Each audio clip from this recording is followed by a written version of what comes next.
and ecology. Think about it. The germ theory of disease, antibiotics, fermentation industries, they all trace back to that moment someone dared to look closer. Gives you chills, doesn't it? Makes every sneeze feel like a historical event. Chills for sure, but let's not romanticize every sneeze as historical. We gotta remember the road was tough post Van Leeuwenhoek. His work lit the spark, but it took almost 2 centuries to catch fire with the germ theory of disease. Picture this. He shows us these animals, and we still end up with doctors scoffing at hand washing before surgery decades later. That's human skepticism for you. Even now, people doubt vaccines that practically work micro-miracles. Van Leeuwenhoek gave us a telescope to the micro world, but did humanity really look through it? Or did we just squint, shrug, and carry on until the next Van Leeuwenhoek had to come and shake us by the shoulders? It's wild. Knowledge doesn't just travel. Sometimes it has to fight its way forward.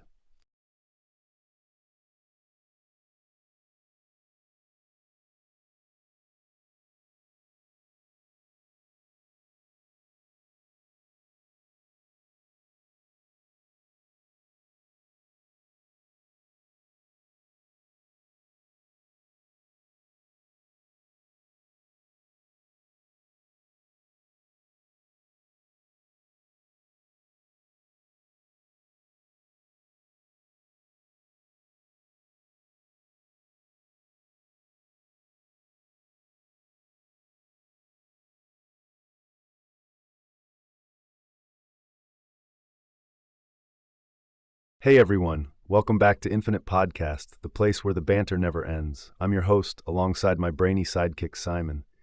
Speaking of things that make you scratch your head, we're diving into a buzzworthy topic today. Introduction to the Buzz, Deciphering Apian Linguistics. So what's the deal, Simon? Are bees gossiping about us now? Bees gossiping about us. Wouldn't put it past those busybodies. Just imagine, hey Steve, did you see what that human was wearing? But seriously, do they have a bee Rosetta Stone or what? How on earth are we cracking the code on Buzz Talk? A bee Rosetta Stone. Now that's a funny thought. But it's more about patterns than words, isn't it? They dance their little hearts out to communicate. The idea that we could translate that into something comprehensible is kind of wild. I mean, decoding a wiggle here and a waggle there. Are we that desperate for new conversation partners or what? What's next? Learning pigeon coos. Oh, the waggle dance. That's bee GPS for you. They wiggle in a figure eight and change angles to show the direction and distance of flowers. Clever little guys. And yeah, sometimes I think we are that lonely for chats. Wouldn't surprise me if pigeon talk was high on someone's agenda. But with bees, it's all about survival. They're telling their hive mates where the good stuff is, at least until we start trying to decode their thoughts on the latest reality TV shows. Pigeon talk is one thing, but bees? That's some next-level eavesdropping. We're talking about an insect's grocery list here. Flowers this way, 3 kilometers, turn left at the daisy. But let's not romanticize it too much. Their dances aren't going to reveal any thoughts on pop culture. Still, imagine if we could actually understand if they had opinions on that stuff. Would it be humbling or just plain terrifying to realize they're judging us based on our Netflix cues? Terrifying? More like hilarious. Can you picture a bee critic going, I give that human's garden 2 antennas down. The color scheme is so last season. But honestly, sometimes I can barely decide what to watch myself. If bees start giving me suggestions based on flower colors, maybe I'd finally get through my watch list quicker. 2 antennas down, that's gold, Simon. But here's the twist. What if this whole bee linguistics thing goes beyond survival? I mean, we boil it down to food and directions, but what if they're discussing more? Okay, maybe not TV shows, but bee philosophies. To sting or not to sting, that sort of thing. And about your watch list, you really think you'd trust a bee's taste in dramas? Remember, these guys are into flowers 24/7. They might just recommend documentaries on tulips. And where would that leave your action flicks? Bee philosophies, huh? That's deep. But hey, think their idea of a dilemma is choosing which flower to hit up first? Also, you really believe they're weighing the pros and cons of stinging someone?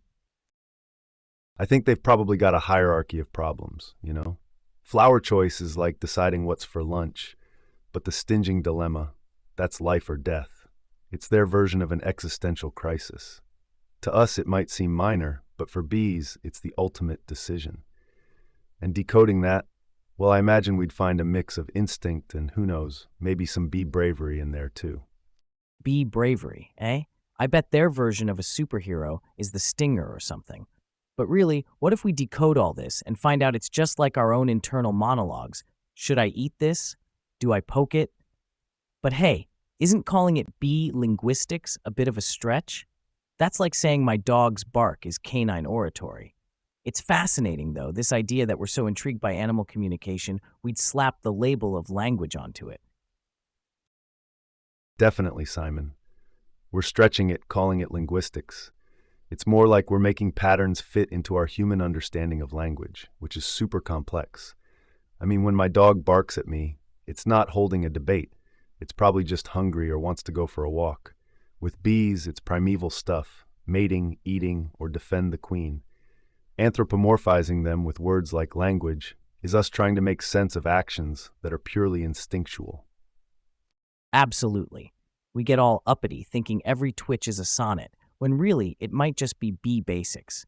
Eat, sleep, buzz, repeat. But hold on. If we're saying bees do the daily grind without deep thought, aren't we selling them short? What if they've got a whole bee society happening, complete with drama, and we're here oblivious? I mean, sure, their day-to-day is survival, but who's to say there isn't some bee-sized soap opera playing out right under our noses? You know, Simon, this reminds me of a time I was out in my garden. I'm no bee whisperer, but I watched two bees zigzagging around the same few flowers.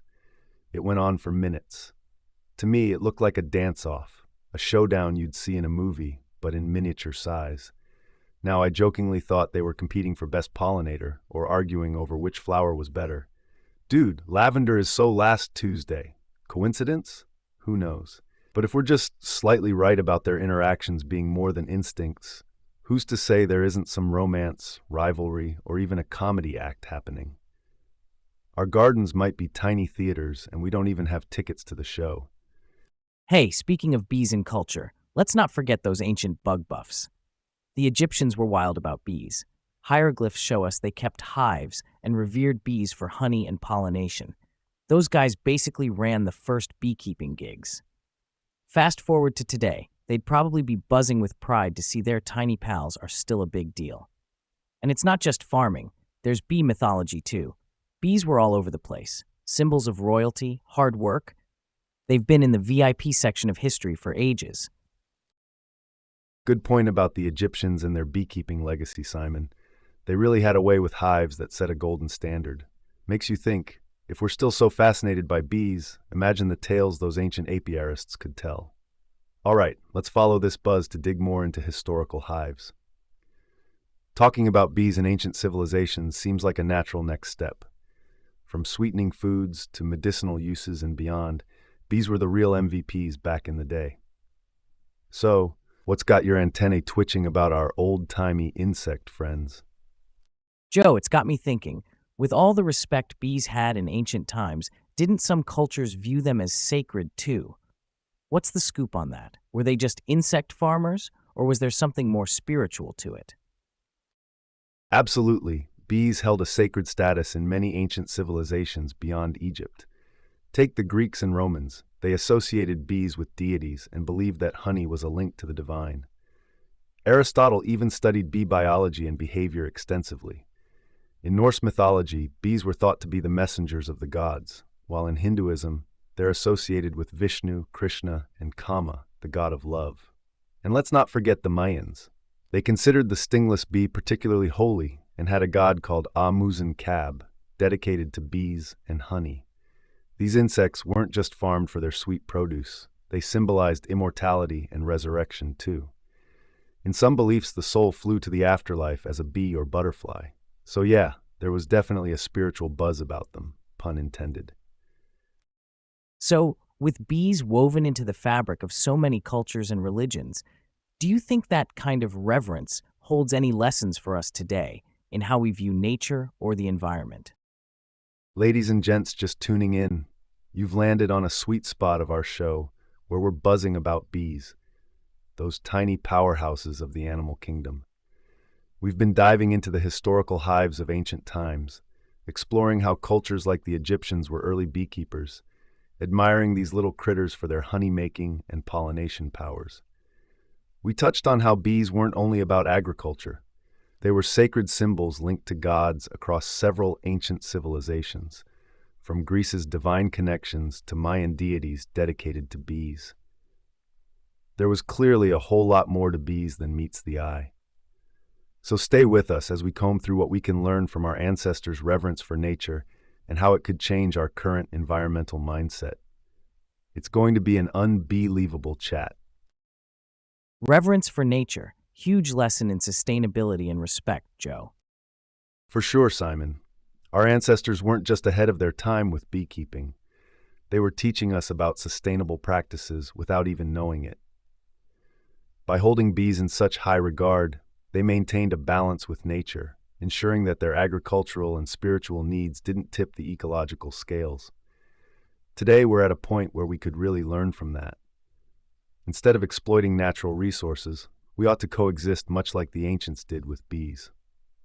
A little reverence might go a long way in preserving what's left, and even reviving what we thought we lost. If bees were the VIPs of ancient worlds for their contributions to daily life and beyond, maybe putting them back on that pedestal could help realign our modern priorities with nature's rhythm. You know, Joe, all this ancient bee worship makes me think, was there some early entrepreneur out there starting a chain of all bee gyms? Bee Fit, where instead of protein shakes, it's just various flavors of honey? And imagine the sales pitch. Get as ripped as Ramses, as buff as Bacchus, all without leaving your hive. Simon, I love the humor, but I'd argue against the idea that ancient bee entrepreneurs were out to commercialize bees on a massive scale like today's gyms. Their approach was more about living in harmony with nature, rather than finding the next business venture. They respected bees, seeing them as critical to agriculture and their way of life, not for profit. In those times, bees weren't a commodity. They were a part of the community and daily life, connected to spiritual beliefs and environmental health. This perspective could teach us a lot about sustainability and the importance of bees beyond just their honey. Oh, you're spot on about the ancients not seeing bees as a business model, Joe. But just picture it. Bee Fit branches in every pyramid, complete with little bee-sized dumbbells. Guaranteed their hieroglyph sales pitch was all the buzz. Join now and get a free honey jar. This offer is fair enough. That's a good one, but let's not discount the idea too much. BeeFit actually could be onto something in a historical context. Picture this. Though our ancestors wouldn't literally have bee gyms, they were indeed pioneering agricultural training methods. Their selective breeding and hive management practices were ahead of their time. If you think about it, nurturing thousands of bees was an entrepreneurial skill in itself. Efficient farming like that required knowledge we probably underestimate, from botany to entomology. They had to understand cross-pollination and genetics long before these terms even existed. So while BeeFit for actual bees is certainly playful whimsy, it's a fun analogy that sheds light on the ancient people's skills, showcasing their ingenuity and hinting at the beginnings of enterprise. They might not have had membership cards, but their investment in bees was truly priceless for advancement. And you know, thinking about all these highfalutin bee-based industries in ancient times, I can't help but wonder, did they have premium honey tastings back then too? Imagine some Egyptian dude in a toga going, yes, this batch has a delightful aftertaste of Nile with a subtle hint of pyramid dust. Exquisite. Whoa, that's wild, man. I can definitely see some ancient honey connoisseur breaking it down like a fine wine tasting. This has notes of desert bloom. Yeah, real subtle. The bees must have been all over those rare oasis flowers. Just shows you how the appreciation for the finer things isn't new. They had sophisticated palates even way back then. Those Egyptians, they knew the good stuff. Haha, yeah, Joe. Between bee-boxing matches and fine honey tastings, those old myths sure had us thinking some pretty hilarious things about our striped friends. From bees being the souls of talking philosopher ants to that tale about bees spontaneously bursting from cows, man, the ancients had some wacky ideas. Gotta love those bumbling misconceptions, folks. They make the truth about bees even sweeter. Well, folks, we've had quite the flight through history with bees. From gym-loving bugs to premium honey tastings, our ancestors left us not just with sustainable practices, but also some, shall we say, creative stories. And even though we've debunked quite a few of these bumbling misconceptions, they sure add flavor to our understanding of ancient cultures. On that note, I think it's time to zoom out and look at some of the funnier, more outrageous bee myths throughout history. Let's unravel these tales and figure out how they may have been misunderstood or why such wild ideas were ever believed. So Simon, what's the most comical bee myth you've heard? Bees born from the carcasses of lions. Imagine that one. All right, Simon, that's one for the books. Bees from lion corpses is an epic visual. But seriously, how do you think this myth might reflect on the culture that created it? Like, what does it say about their beliefs or understanding of nature at the time? Lions mighty, bees divine. It's all about that power symbolism. Sure, the lion thing packs a symbolic punch, but let's not forget, there's a pretty big leap from power symbols to actual bee biology. These myths give a nod to how cultures viewed bees and lions as these supreme beings. But if we peel back the layers of these tall tales, you've got to admit there's room for a chuckle. Imagine modern scientists scratching their heads at bees buzzing out of lions. It makes you wonder, were ancient folks observing nature and just connecting some really wild dots? Or were they crafting fables with clever metaphorical twists? Either way, separating the myth from reality surely gives us an amusing glimpse into the imaginative minds of our ancients. What do you think they'd say about our current scientific explanations for bees' existence? Joe, do you think they'd just shake their heads at our lack of poetic storytelling with today's scientific jargon? Where's the romance in Apis mellifera, right? Absolutely, Simon. Back in ancient times, every natural process had a story steeped in mystery and drama. They called constellations after heroes and saw omens in animal behaviors.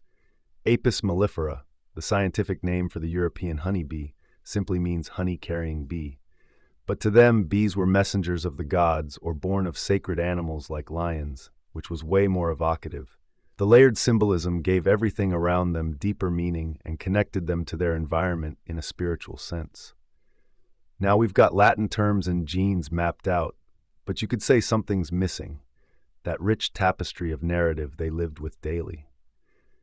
These myths weren't just fanciful stories. They played an integral role in education and cultural identity, teaching values and explaining unobservable phenomena.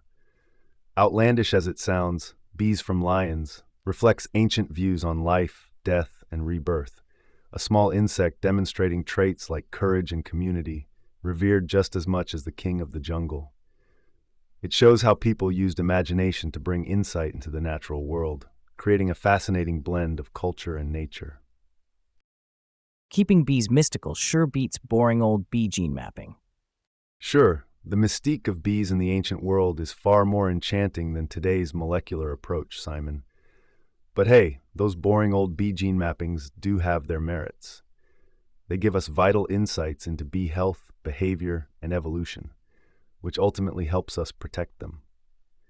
Now, while we're on the topic of myths and misconceptions, some of these fantastical stories probably came about due to observations without a scientific understanding of bee behavior. For instance, bees were often seen coming out of dead animals because they sometimes nested in carcasses. So without the knowledge we have now, people made logical yet mythical connections. Debunking these misconceptions doesn't just clarify facts, it also celebrates the progress we've made in understanding these incredible insects. It's a journey from the poetic to the precise, from fascination to fact-finding. Keep this in mind, folks. Next time there's a bee buzzing around, there's both magic in its history and marvels in its genetics. Let's appreciate our striped friends for both their cultural significance and what we've learned from science. So when it boils down to those colony collapse conundrums, it's like we're seeing through history and mystery right to the heart of bee existence. From mystical tales to modern meltdowns, appreciating these little buzzers is about blending the philosophical with the practical. Saving our bees isn't just science, it's a narrative centuries in the making. Keep the stories alive, folks, but don't forget the real-life plot twists these bees are facing today. You nailed it, Simon. The tapestry of bee lore stretches from mysterious ancient narratives right to current ecological challenges. We've honored their past, now let's tackle the present. As we wrap this up and look ahead to our next segment on colony collapse disorderity, the philosophy behind bee existence melds with the need for action. This isn't just about science. It's also about understanding our relationship with nature and how our stories shape that connection. With CCD in mind, let's think about how we can rewrite the future for bees. Just as myths helped ancient cultures make sense of the world, today we spin new tales of sustainability and survival. Let's make sure the story we leave for the next generation has a happier plotline. Remember, listeners, it's not just about saving bees because we depend on them. It's about preserving the narratives they inspire. As we segue into a deep dive on CCD, keep asking yourself, how can we combine respect for the past with responsibility for the future? That's the narrative we need to craft, starting now. Preserve bees, preserve stories, for our future and theirs. It's a shared legacy, Simon. Let's make it count. Amen to that, Joe. Let's get to work. Funny story that's sort of related, Simon. My granddad kept bees, and their vitality seemed a metaphor for his own life. Fit as a fiddle, he'd say. Look after the bees and they'll look after you. Once, when I was about 10, he took me to the hives and said, "Joe, these bees are like tiny messengers between us and nature." One summer, a hive got sick, bees dwindling overnight, maybe an early case of CCD before we knew what to call it. Granddad was heartbroken but resilient. He'd tell me, "Life's cyclical, Joe, much like bee populations. We face setbacks, learn, and improve." And true to his word, rather than give in, he doubled down on caring for the remaining hives, educating himself and neighbors on healthier practices. That determination stuck with me more than anything. Now as adults, when we talk about preserving bees and their stories, it reminds me, our actions have ripples. His ethos wasn't just about keeping bees alive. It symbolized stewardship of all things precious, crafting a future where both narratives and nature thrive together. Granddad sounds like one wise bee whisperer. He definitely had a way with them and with words. Wisdom seems to run in the family, mate. Thanks for the compliment, Simon, but let's not put me on a pedestal just yet. Wisdom is one thing, but taking action on issues like this, that's what really matters. Speaking of colony collapse disorder, some folks tend to romanticize the problem, don't they? It's often seen as a tragic mystery, almost poetically dire. But here's the kicker. CCD isn't just an enigma for us to wax poetic about. It's a complex crisis with roots in our own actions.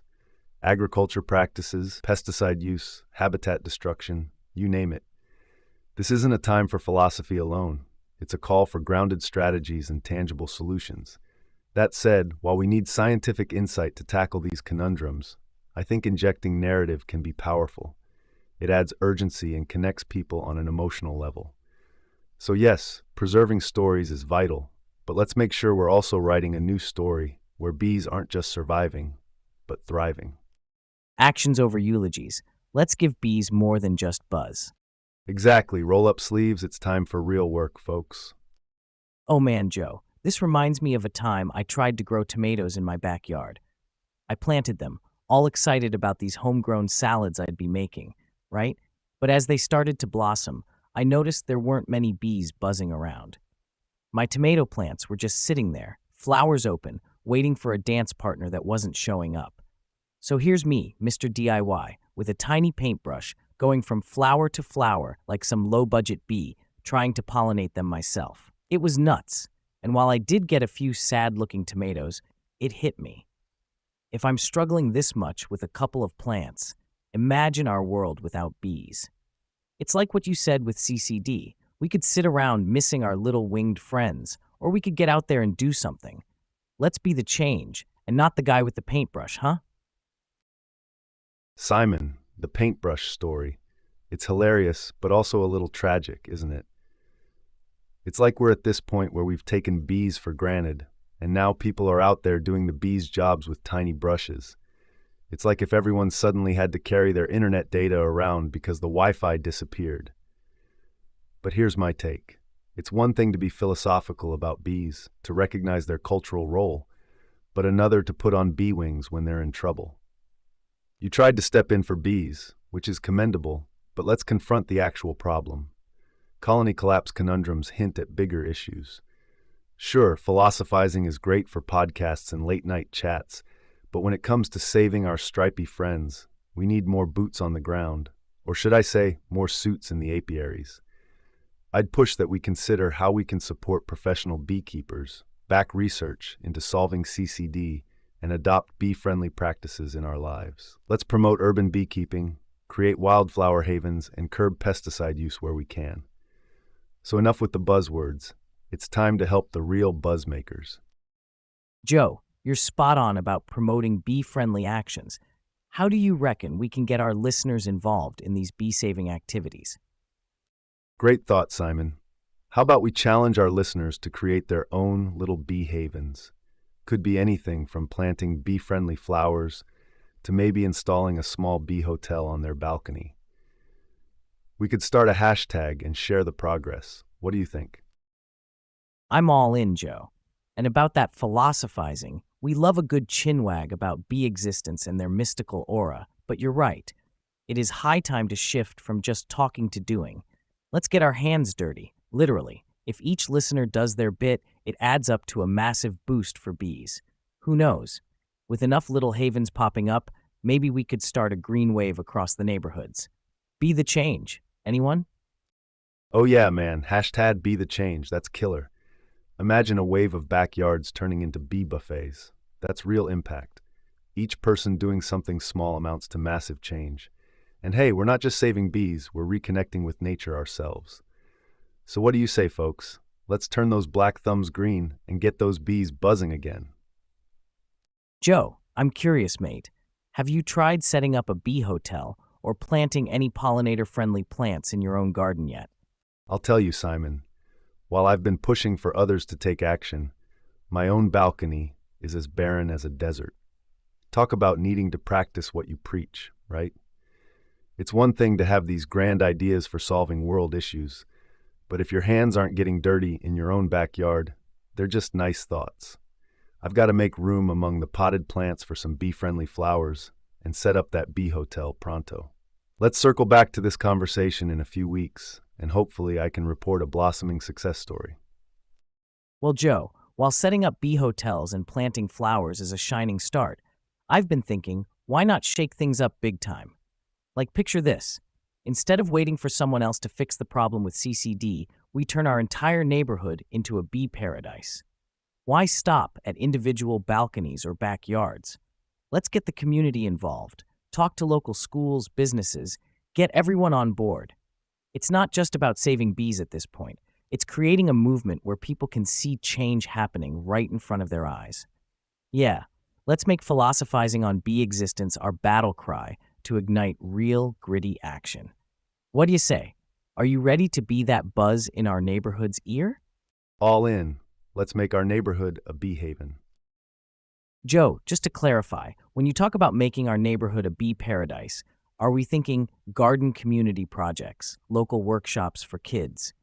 What's your vision here? Got it, Simon. My vision? I'm picturing community garden projects, collaborating with local businesses to sponsor hives, workshops at schools to educate kids about the importance of bees, practical, hands-on stuff. It's about stitching together a tapestry of small, local actions that collectively have a huge impact on the bee population and bring awareness to CCD. If we spread knowledge through involvement, philosophizing turns into mobilizing. Plus, nothing unites like a common cause. Before you know it, we've got more than just bees buzzing. We've got a whole community.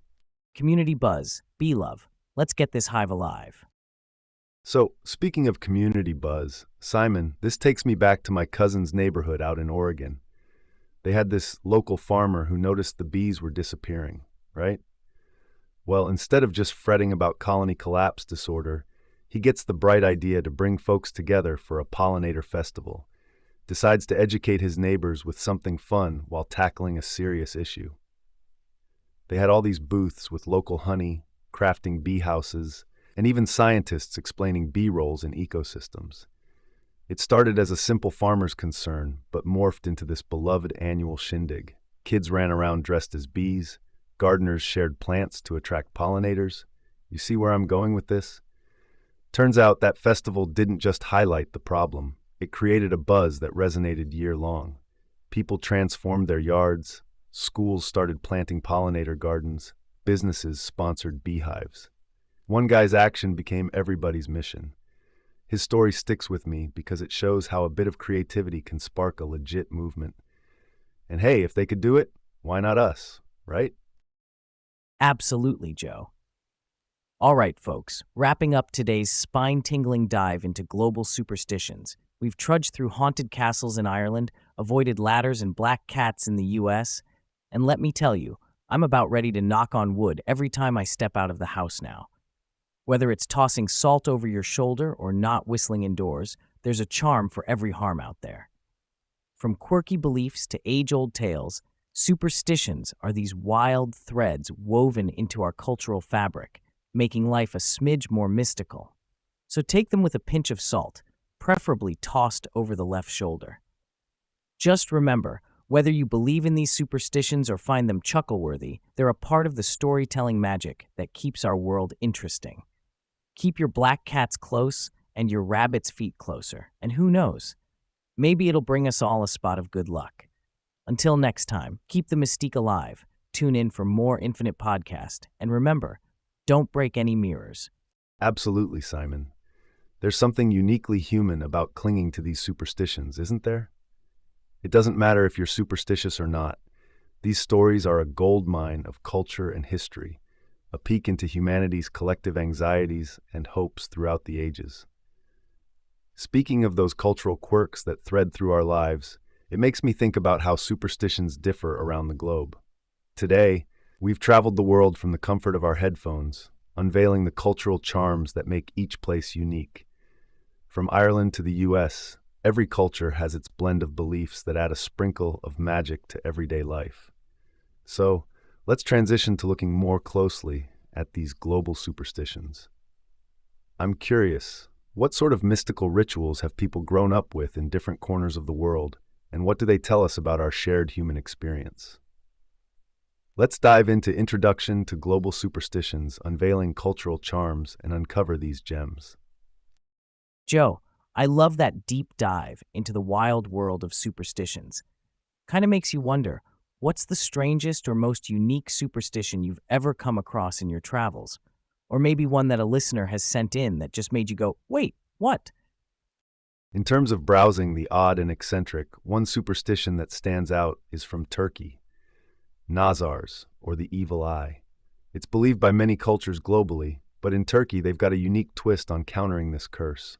They create beautiful blue and white eye-shaped amulets. These Nazar Bonkugu aren't just trinkets, they're cultural staples meant to ward off bad vibes. Then there's a peculiar one from South Korea known as fan death. If you sleep with an electric fan running in a closed room, some believe it can be fatal.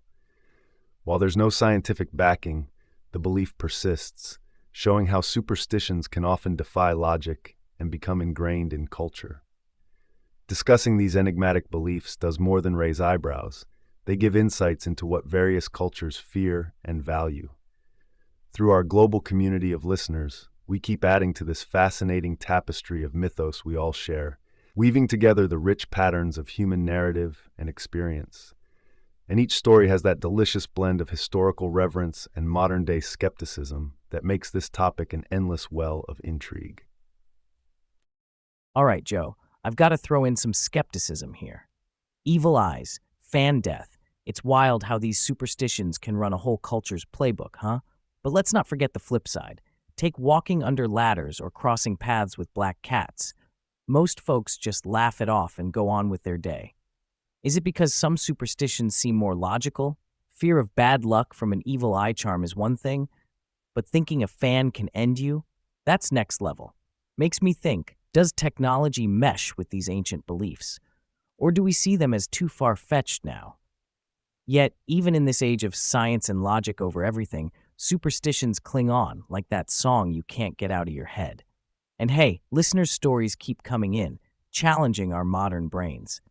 This proves these quirks aren't just for kicks, they're a slice of cultural identity. Who are we to say they're any less rational than, say, not opening an umbrella indoors? Really cranks the dial on what we consider part of our narrative versus someone else's tall tale, don't you think? Wrapping it up, Simon, laughable luck and outlandish superstitions come in many flavors, but their origins often tap into basic human instincts: fear, hope, the unknown.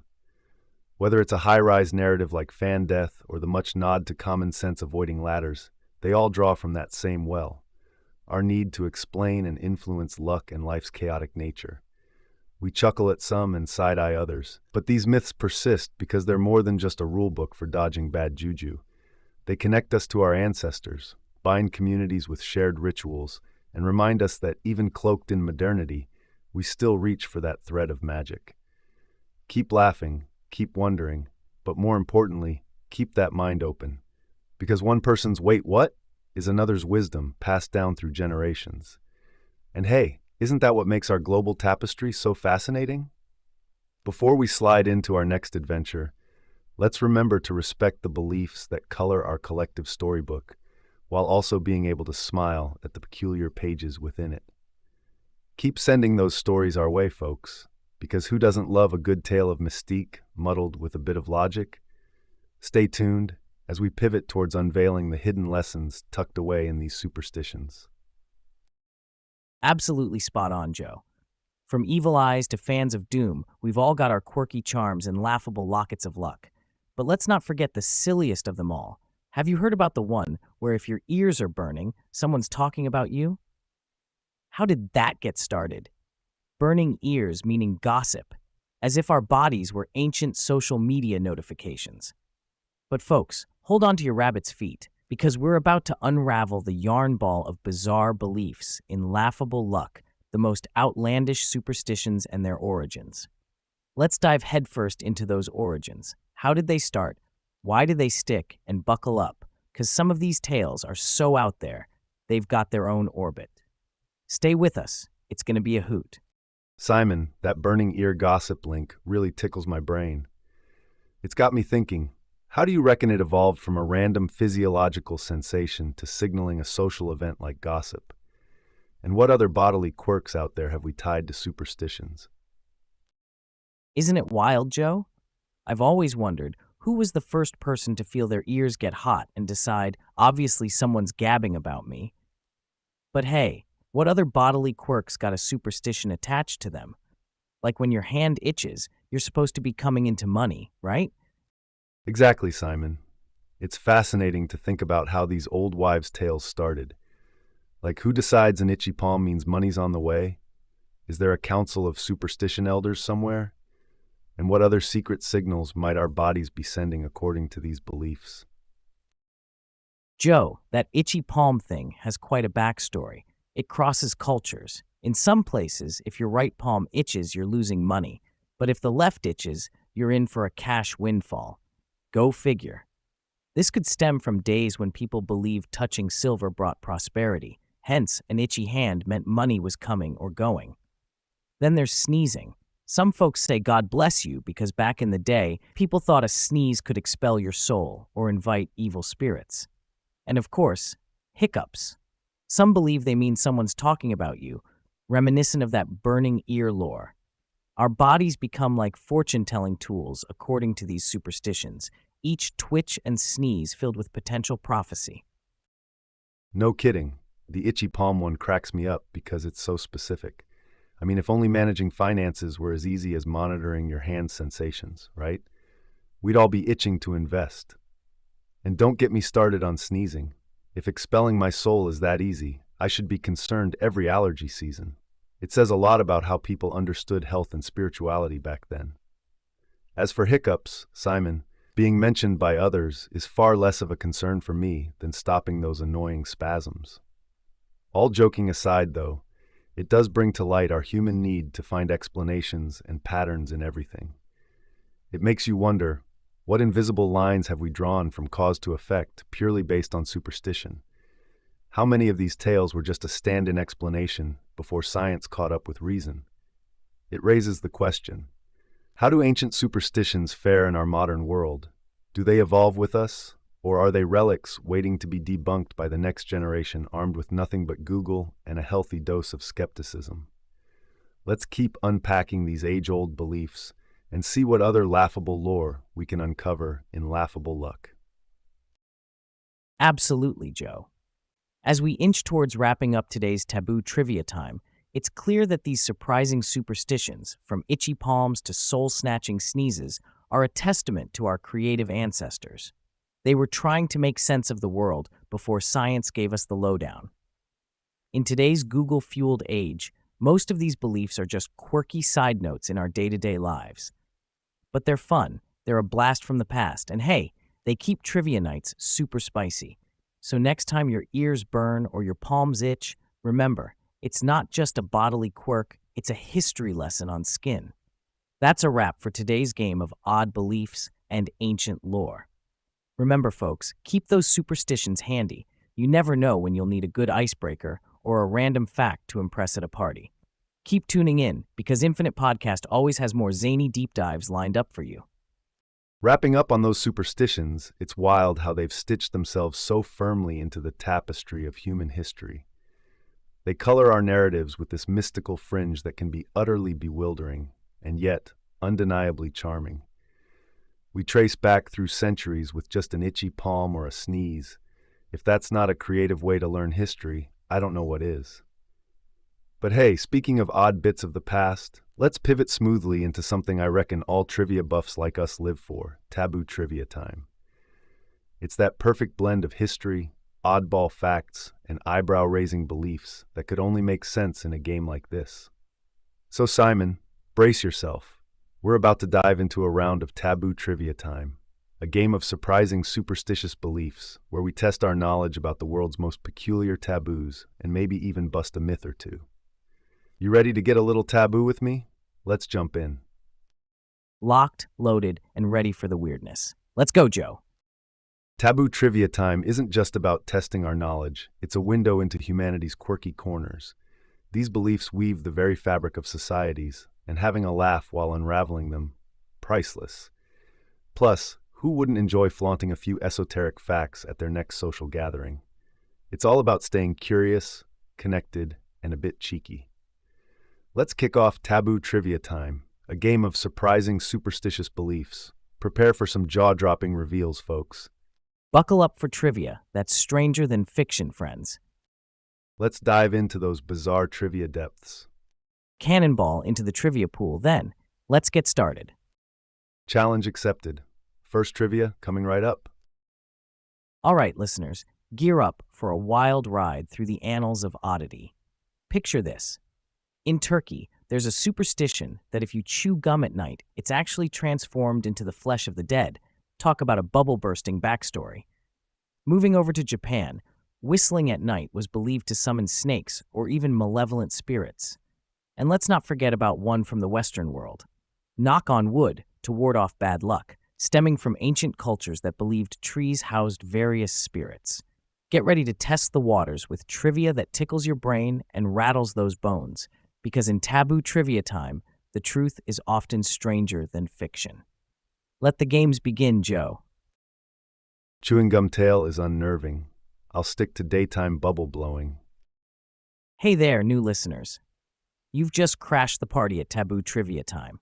We're unwrapping some of history's wackiest superstitions, like how nighttime gum chewing in Turkey gets a horrifying twist into chewing the dead, and in Japan, night whistles might call forth snakes or spirits. Just imagine if every time you knocked on wood, you really were high-fiving a tree spirit. Stick around as we keep peeking into this eerie attic of beliefs. Things are about to get even stranger with our game of surprising superstitious beliefs. High-fiving tree spirits. That's one way to make friends. Hey Joe, speaking of making friends with the unseen, what are your thoughts on carrying a rabbit's foot for good luck? Would you tote one around for a bit of extra fortune, Or do you think that's pushing friendliness too far into the spirit realm? Carry a rabbit's foot? Hard pass. Always felt odd to me, pocketing a bit of thumper for good luck. Seems like it wasn't too lucky for the rabbit, was it? When it comes to fortune, I'd rather make my own luck. Work hard, think smart, and keep both feet on the ground. Mine, not the rabbit's. Plus, who needs fur in their pocket when you've got confidence in your stride? Now, that's the real charm. Let's amp up this game and find some trivia that really tests our superstitious savvy. How about we dig into superstitions that influenced major historical events? That should stir the pot. You've got a point, Joe. Banking on a bunny's foot seems like a fuzzy form of fate tempting to me. If history shows us anything, it's that our beliefs, however quirky or superstitious, have a sneaky way of shaping our reality. It makes you question, do superstitions hold any real power, or is it all in our heads? A kind of philosophical potion, or should I say superstition, that churns out self-fulfilling prophecies. Anyways, that's all the mystical musings we've got time for today on Infinite Podcast. Stick around for our next episode where we decode more human oddities and whether they're truly the architects behind history's grand design. Catch you later, folks. We've bounced from lucky rabbit's feet to knocking wood with spiritual buddies, but now it's time to get philosophical. Superstitions might seem like simple quirks of ancient logic, yet they wield uncanny influence over our decisions. It's not just about carrying charms or avoiding ladders. It's how these beliefs can shape actions and drive outcomes. A philosophical potion indeed. Do these superstitions actually stir up reality, or is their power brewed purely in our minds? Let's unravel this enigmatic concoit on our next adventure into the curious realm of philosophical potion. Can superstitions influence reality? Stay curious, keep challenging norms, and remember, sometimes the most potent magic is found in questioning our convictions. Catch you on the next wave of weirdness. I'll tell you what, Joe, if superstitions truly influenced reality, I'd be out there stepping on every crack in the sidewalk, just hoping to magically fix my mom's back every time she gets a little sore. Imagine that? We'd turn the world into one big chiropractic session with every step we take. Imagine that, indeed. But here's a thought. What if I told you avoiding cracks might do just as much good? Not through magic, but through mindfulness. Stepping carefully reminds us to be deliberate in our actions, and that attention can ripple out, preventing all kinds of mishaps, not just mythical backbreaks. It's the power of intention. By believing our actions matter, we influence reality in real, tangible ways, even if it's just through empowering ourselves. Mindfulness over magic, Joe. It's all about where we step. Absolutely, Simon. Intention is the real game changer. Spot on, Joe. Mindset's a powerful tool in our kit. Think about it. Mindset's crucial, yeah. But calling it just a tool? That's underselling it. It's the whole workshop. Still, if we're diving deep into our philosophical potion here, the question hits. Are we maybe giving superstitions too much credit? Doubt they have any cosmic clout. Real talk, they're more like mental post-it notes. They remind us of how to navigate life's puzzles with caution and hope, rather than twisting reality's arm with mystical whispers. Reality's this stubborn mule that no superstition can budge, not without our sweat in the mix, right? Now that's a concoction worth sipping on. Mental post-its, not cosmic cheat codes. Love that analogy, Joe. Glad you're on board with that one, Simon. Hey, Joe, maybe we should start a superstition about podcasting. If you clap before each recording, the sound waves repel technical glitches, our own philosophical potion for podcasts. Our listeners could test it, and we'll see if our views become reviews, eh? Clapping to keep glitches at bay? Nice try, Simon. But in the real world of podcasting, it's about solid prep, reliable equipment, and maybe a dash of luck. I'd bank on sound checks over sound waves any day. Quick claps won't sync tracks or edit those bloopers out. Listeners, let's not get wrapped up in mystical fixes. Professionalism beats superstition hands down. Now, how about we give them a real behind-the-scenes look at what makes a podcast tick? So, there was this one time I had a band. You probably never heard of us. We peaked at playing the local bowling alley. Anyway, we had this ritual. Before every gig, we'd group huddle and scream out the name of our favorite childhood cereal. Silly, right? But here's the kicker. The first show we skipped it, the sound system blew out mid-set. Now, I'm not saying Captain Crunch is the guardian angel of audio gear, but I'd be lying if I said we ever dared to skip that ritual again. It's like those superstitions get into your head and suddenly you're seeing connections everywhere, man. Reality or just really convincing brain tricks? Go figure. Wild cereal rituals. Huh? Sounds more like you guys were conjuring up the spirit of Saturday morning cartoons than doing a sound check. But really, that's classic placebo effect in action. You made this connection in your mind, and bam, it felt real. It's like fighters who won't wash their lucky shorts. Is it logic? Nah. But does it amp them up to perform better? You bet it does. Shows how our brains are wired for patterns, even when they're as out there as screaming Lucky Charms into a packed bowling alley. Nostalgia markets. Oh man. I'll tell you what, walking into a shop packed with vintage toys is like a time machine. There's this pull we can't explain. Like seeing an old action figure and suddenly you're 10 years old again, right? It's not just playing with the toy. It's about reliving those carefree days, one Chewbacca roar at a time. And sure, you can argue it's just companies cashing in on our tears of joy. But hey, who's to say my tears aren't worth something? If buying that 1980s Ninja Turtle means I get to time travel for a moment, then cowabunga, take my money. But hey, we've got to bounce.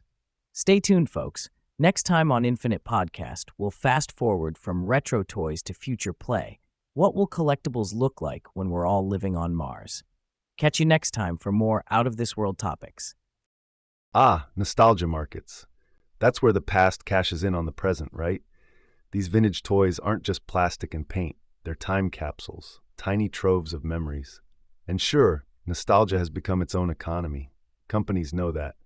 They understand that Chewbacca roar isn't just a sound, it's childhood echoing through the years. Now let's unbox this allure.